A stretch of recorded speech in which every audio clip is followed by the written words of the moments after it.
During the 2020 pandemic, I was locked down like everybody else, and there were not many things to do, so I started watching a lot of YouTube. The favorite YouTube by far I had at that time was Michael, the producer Michael Blakey for the rest of the people. And Michael is very unique. For those that don't know, I have studied and I have worked in the UK, in London, and I, through my job, met many wealthy people, truly wealthy people, multimillionaires to billionaires. We were doing very nice projects for them. It was a way for them to park money on real estate. And since I was a designer and I was working in that office, we were doing very nice, fancy projects for them. Dealing with them was a pleasure. It was so nice to meet people that were very interesting. They were extremely polite, and they were truly extravagant without trying to pretend. There was nothing pretentious about the way they were. And I was enjoying that so much. Producer Michael, reminded me of that.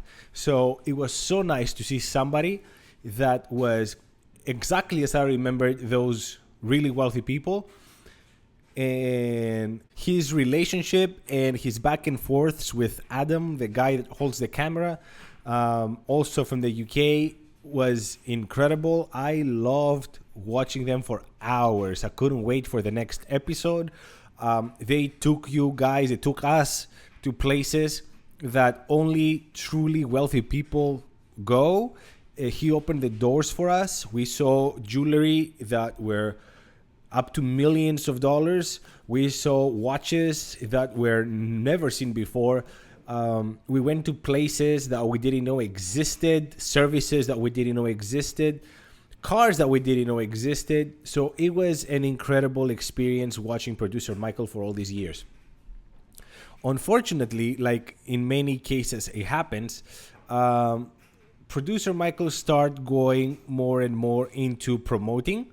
And this started slowly. It wasn't a one-night thing. He started slowly with real estate, promoting real estate. I thought that was fine every now and then, a real estate video. Then extravagant artwork. Lately, you've seen robots made out of car parts on tens of thousands of dollars. And basically the whole script of the video is around visiting the place and showing us what they have as merchandise for us to buy. And the problem is this: he started with attainable stuff. He started with some aspiring, some attainable stuff. He was going to the people that he was buying watches. That's at least how I got to first meet producer Michael. And I enjoyed so much looking at watches that were just above my reach, but not so far that I couldn't reach. So it was just there. I knew that with a lot of hard work, I can own that thing one day. But the more time progressed and the more Michael started getting more and more sponsorships, the more extravagant all these things became. We're talking hundreds of thousands of dollars to millions of dollars for watches. We're talking multi-million-dollar mansions. We're talking private jets. We're talking artwork that costs hundreds of thousands of dollars. The diamonds, when he was going to his buddies in Rodeo Drive, they would show you something that's $5,000 up to $50 million. But there was a nice range there for everyone. And that is not the case anymore. And I found myself more and more turned off by this exclusivity that producer Michael is having on his channel, because he's really referring to the top 0.1% of the society. Now, there's a good argument here. You might say, hey, but he still gives you something to aspire for. There's still something to look after and, go after. But everything is so far of reach. I am a dad with 2 kids. They're both very young. One is elementary school, one is a toddler. I have a normal job that does pay very well. I have aspirations to climb higher and higher. I have aspirations to do things in life. But even if I make a portion of that success, most of us won't. And I think that's a big miss from producer Michael.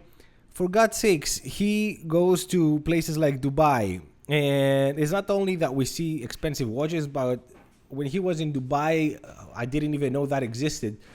A piece of wood that was like $1 million because you can make X amount of perfumes out of that wood. So it's very, very, very hard for me as a consumer also to imagine why that is important. It's nice to see, I get it. But why is that important for me? What's going to change in my life if that piece of wood is $1 million? It's fun. But if everything is irrelevant to my daily life, if everything is out of reach, I just don't see anymore the reason to watch producer Michael. And I've been watching less and less and less. Unless I see something that looks like fun, like a nice watch. Maybe he talks to his friend Jacob from Jacob & Co. Maybe he goes back to the guys that he was talking originally and talks about stuff that interests me. I just don't see how I can continue watching producer Michael. And it's not like I don't like him anymore. I like him as much as I did in first place. I like Adam, the guy behind the camera. I love what they have between them.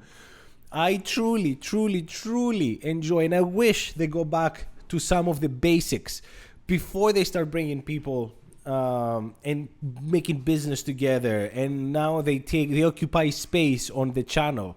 I'm not interested for them. I'm interested for them too. Both of them. Both Adam and Michael.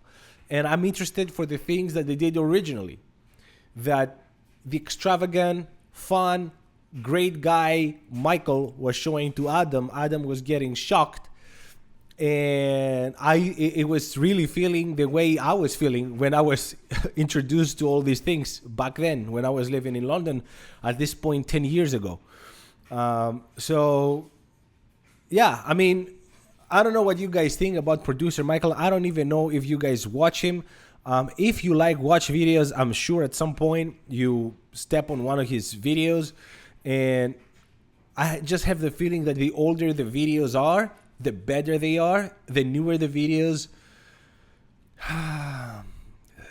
In some strange way, they're more superficial. Even though before they were more fun, more genuine. They felt more real somehow.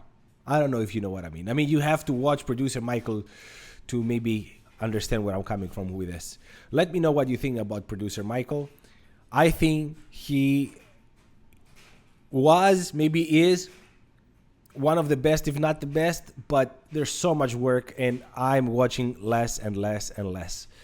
That's all for today, guys. Let me know what you think. Thank you so much for watching. Until the next one. Ciao.